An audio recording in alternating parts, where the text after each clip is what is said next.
दुनिया के नक्शे पर इस वक्त जो हलचल मची है, उसने व्हाइट हाउस से लेकर बीजिंग के गलियारों तक हड़कंप मचा दिया है। ईरान ने अचानक एक ऐसा बयान जारी किया है जिसने वॉशिंगटन के रणनीतिकारों की नींद उड़ा दी है और चीन को भी अपने कैलकुलेशन दोबारा करने पर मजबूर कर दिया है। जब पूरी दुनिया गुटों में बंटी हुई है और मिडिल ईस्ट एक बारूदी ढेर पर बैठा है, तब ईरान का भारत की तरफ हाथ बढ़ाना सिर्फ एक कूटनीतिक कदम नहीं, बल्कि एक बहुत बड़ा भू राजनीतिक विस्फोट है। ईरान ने साफ साफ कह दिया है कि भारत के साथ उनका रिश्ता महज कुछ सालों का नहीं, बल्कि 3000 साल पुराना है। आखिर ईरान के इस अचानक उमड़े प्रेम के पीछे का असली खेल क्या है? क्या अमेरिका की पाबंदियों के बीच ईरान भारत को अपनी ढाल बना रहा है, या फिर ये एशिया की एक नई महाशक्ति के उदय की शुरुआत है? ईरान के सर्वोच्च नेता के प्रतिनिधि ने जो बात कही है, उसने पूरी दुनिया के पावर बैलेंस को हिलाकर रख दिया है। उन्होंने बहुत ही संजीदगी और आक्रामकता के साथ ये संदेश दिया है कि जब ईरान खुद का बचाव करने के लिए खड़ा होगा, तो उसे अपने उन पुराने दोस्तों की याद आएगी जिन्होंने सदियों से उसका साथ दिया है। अब आप सोच रहे होंगे कि 2026 के इस दौर में, जहां हर देश सिर्फ अपना फायदा देखता है, वहां ईरान 3000 साल पुरानी दोस्ती की कस्में क्यों खा रहा है?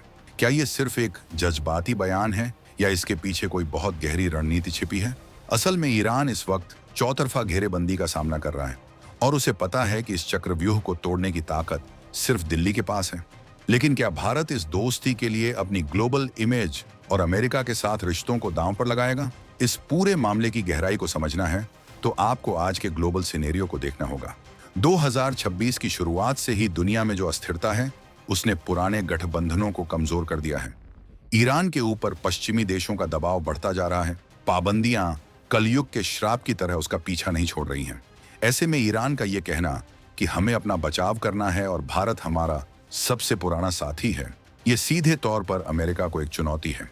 ये संकेत है कि एशिया की ताकतें अब पश्चिम के इशारों पर नहीं नाचेंगी। ईरान ने जिस तरह से भारत की संस्कृति और साझा इतिहास का जिक्र किया है, वो दुनिया को ये बताने के लिए काफी है कि उनके पास एक ऐसा विकल्प मौजूद है जो किसी भी सुपर पावर के सामने झुकता नहीं है। अब बात करते हैं उस असली मुद्दे की जो ईरान को भारत के इतना करीब खींच लाया है। ये सिर्फ इतिहास की बातें नहीं हैं, बल्कि ये खेल है व्यापार, ऊर्जा और रसूख का। ईरान को पता है कि चाबहार बंदरगाह के जरिए भारत जो रास्ता बना रहा है, वो ईरान की डूबती इकोनॉमी के लिए ऑक्सीजन का काम करेगा। लेकिन बात सिर्फ पैसों की नहीं है। ईरान ने जो 3000 साल का हवाला दिया है, वो एक इमोशनल कार्ड भी है। वो जानते हैं कि भारत एक ऐसा देश है जो अपने दोस्तों को बीच मंझधार में नहीं छोड़ता। लेकिन क्या आपने सोचा है कि इस बयान के बाद वॉशिंगटन में क्या चल रहा होगा? वहां की खुफिया एजेंसियां इस वक्त ईरान के हर एक शब्द का विश्लेषण कर रही हैं, क्योंकि उन्हें डर है कि अगर भारत और ईरान का ये प्राचीन गठजोड़ एक मजबूत सैन्य और आर्थिक ब्लॉक बन गया, तो मिडिल ईस्ट में अमेरिका की दादागिरी हमेशा के लिए खत्म हो जाएगी। ईरान के इस बयान ने बीजिंग में भी हलचल पैदा कर दी है। चीन सालों से ईरान में अरबों डॉलर निवेश करके उसे अपना पिछलग्गू बनाने की कोशिश कर रहा था। लेकिन ईरान का भारत की तरफ ये झुकाव दिखाता है कि वो चीन के कर्ज के जाल से ज्यादा भारत के भरोसे की विरासत पर यकीन करता है। ये 2026 का भारत है जो अपनी शर्तों पर दुनिया से बात करता है। ईरान ने जो कहा उसका मतलब साफ है, उसे अपनी सुरक्षा के लिए भारत की कूटनीतिक ताकत की जरूरत है। ईरान के प्रतिनिधि ने साफ शब्दों में कहा कि उन्हें अपना बचाव करना है और इसके लिए वो भारत के साथ अपने ऐतिहासिक रिश्तों को पुनर्जीवित कर रहे हैं। क्या ये किसी बड़े तूफान के आने से पहले की शांति है? इस पूरे घटनाक्रम में सबसे दिलचस्प मोड़ तब आता है जब हम पश्चिमी मीडिया की कवरेज देखते हैं। न्यूयॉर्क से लेकर लंदन तक के अखबार इस बात से परेशान हैं कि आखिर ईरान ने भारत को ही क्यों चुना। रूस भी है, चीन भी है, लेकिन ईरान का ये कहना कि भारत को हमारा बचाव करना चाहिए या हमारे साथ खड़े होना चाहिए, ये भारत के बढ़ते हुए कद का प्रमाण है। ईरान ये समझ चुका है कि दुनिया में अगर कोई एक देश है जो अमेरिका की आंखों में आंखें डालकर अपनी बात कह सकता है और जिसकी बात अमेरिका सुनता भी है, तो वो सिर्फ भारत है। लेकिन क्या भारत ईरान के इस भरोसे पर खरा उतरेगा, या फिर भारत अपनी स्ट्रेटेजिक ऑटोनॉमी यानी रणनीतिक स्वायत्तता को बनाए रखते हुए एक बहुत ही बारीक संतुलन साधेगा? ईरान की इस गुहार के पीछे की कड़वी सच्चाई ये भी है कि वो इस वक्त बहुत बड़े संकट से गुजर रहा है। उनके संसाधनों पर कब्जे की कोशिशें हो रही हैं, उनके अस्तित्व को चुनौती दी जा रही है। ऐसे में 3000 साल पुरानी दोस्ती का जिक्र करना डूबते को तिनके का सहारा जैसा है। लेकिन ये तिनका कोई मामूली तिनका नहीं, बल्कि भारत जैसी उभरती हुई महाशक्ति है। ईरान ने याद दिलाया है कि फारस और भारत के रिश्ते तब से हैं जब दुनिया के नक्शे पर आज के कई बड़े देशों का वजूद तक नहीं था। ये एक ऐसा दांव है जिसने कूटनीति की बिसात पर शह और मात का खेल शुरू कर दिया है। लेकिन क्या इस दोस्ती की कीमत भारत को चुकानी पड़ेगी? पश्चिमी देशों की नींद उड़ने की एक और बड़ी वजह है international north south transport corridor यानी INSTC। ये वो रास्ता है जो भारत को ईरान के रास्ते रूस और यूरोप से जोड़ता है।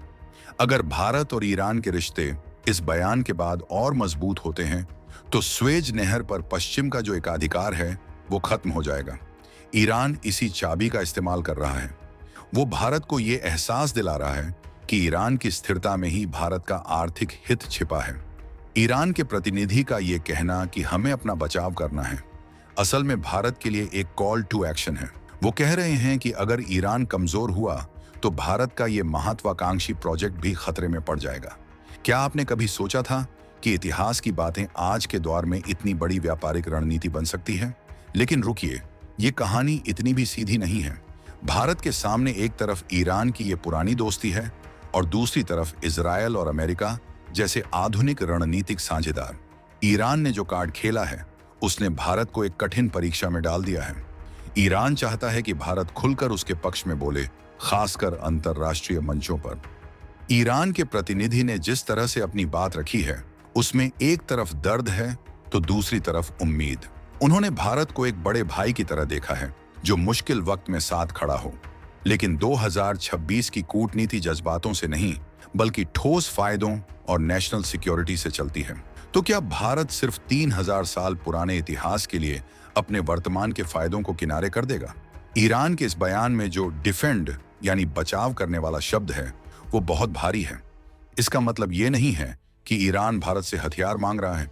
इसका मतलब ये है कि जब ईरान पर प्रतिबंधों की मार पड़े या उसे अंतर्राष्ट्रीय स्तर पर अलग थलग करने की कोशिश हो तब भारत उसकी आवाज बने।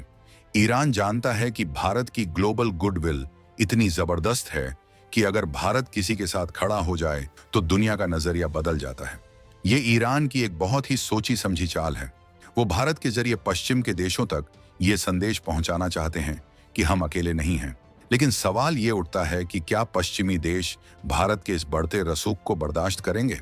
इस पूरे ड्रामे में चीन का किरदार बहुत ही रहस्यमय बना हुआ है। चीन ने ईरान को काफी मदद दी है, लेकिन ईरान का दिल हमेशा से भारत की तरफ ही धड़कता रहा है क्योंकि हमारे बीच सांस्कृतिक समानताएं हैं। ईरान के प्रतिनिधि ने इसी नस को पकड़ा है। उन्होंने ये जताया है कि चीन सिर्फ व्यापारिक साझेदार हो सकता है, लेकिन भारत एक आत्मा का साथी है। ये बात बीजिंग को चुभ रही होगी। 2026 में जब एशिया के अंदर ही वर्चस्व की जंग चल रही है तब ईरान का भारत की तरफ ये खुला झुकाव एशिया की पॉलिटिक्स को एक नया मोड़ दे रहा है। लेकिन क्या ये दोस्ती चीन को भारत के खिलाफ और ज्यादा आक्रामक नहीं बना देगी? ईरान की स्थिति को अगर आप करीब से देखेंगे तो पाएंगे कि वो एक ऐसे मोड़ पर खड़ा है जहां उसे एक मजबूत कंधे की जरूरत है। उनके प्रतिनिधि ने जो 3000 साल वाला जुमला इस्तेमाल किया है वो सीधे भारत के जनमानस को छूने की कोशिश है। वो जानते हैं कि भारत के लोग अपनी संस्कृति और इतिहास पर कितना गर्व करते हैं। ये एक साइकोलॉजिकल गेम भी है। ईरान ये चाहता है कि भारत के अंदर से एक ऐसी आवाज उठे जो सरकार को ईरान के साथ और मजबूती से खड़े होने के लिए प्रेरित करे। लेकिन भारतीय कूटनीति बहुत ही मंझी हुई है। हम जज्बातों में बहकर फैसले नहीं लेते, बल्कि ये देखते हैं कि देश का तिरंगा हर हाल में ऊंचा रहे। इस बयान के बाद अब सबकी नजरें दिल्ली के साउथ ब्लॉक पर टिकी हैं। वहां के गलियारों में सन्नाटा है, लेकिन दिमाग बहुत तेजी से चल रहे हैं। ईरान को जवाब क्या देना है? क्या हमें भी 3000 साल पुराने रिश्तों की बात दोहराकर अपनी प्रतिबद्धता जतानी चाहिए या फिर चुप्पी साधकर वक्त का इंतजार करना चाहिए? अमेरिका ने पहले ही संकेत दे दिए हैं कि वो ईरान के साथ किसी भी देश की बढ़ती नजदीकी को अच्छी नजर से नहीं देखेगा। लेकिन भारत अब वो देश नहीं है जिसे कोई डिक्टेट कर सके। 2026 का भारत अपनी विदेश नीति खुद लिखता है। ईरान ने आग में घी डालने का काम कर दिया है। अब देखना यह है कि ये आग दुनिया को रोशन करती है या फिर नए विवादों को जन्म देती है। ईरान के इस बयान का एक और पहलू यह है कि वो भारत को एक मध्यस्थ के रूप में देख रहा है। उसे पता है कि भारत ही वो इकलौता देश है जो ईरान और अमेरिका को एक मेज पर ला सकता है। ईरान का बचाव करने का मतलब ये भी हो सकता है कि भारत अपनी सॉफ्ट पावर का इस्तेमाल करके ईरान पर लगे प्रतिबंधों में ढील दिलवाए। ये भारत के लिए एक बड़ा मौका भी है और एक बड़ी चुनौती भी। अगर भारत इसमें कामयाब हो जाता है तो वो दुनिया का निर्विवाद विश्वगुरु बनकर उभरेगा।